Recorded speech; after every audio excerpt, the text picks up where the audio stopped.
ছুটির আমেজে ভরপুর এক দুপুরের লাঞ্চ মেনু। থালিতে বানিয়েছিলাম বোনলেস চিকেন, আলু দিয়ে কষা কষা করে চিকেন কারি। স্যালাডের জন্য কিছু কিউকাম্বার কেটে রাইসটা প্লেটে আগেই সাজিয়ে নিয়েছিলাম। আর প্রথম পাতে ভাজাভুজি হিসেবে ছিল ভেন্ডি দিয়ে আলু পেঁয়াজ ভাজি।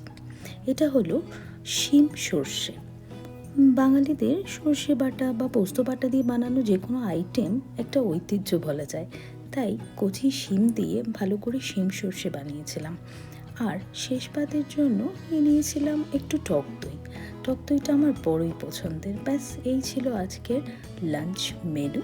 তাহলে চলো আমি এনজয় করি শিম সর্ষে চিকেন কারি দিয়ে লাঞ্চটা, শেষ পাতে দই আর স্যালাড। ফিরে আসবো নেক্সট কোনো ভিডিও নিয়ে খুব শিগগিরই।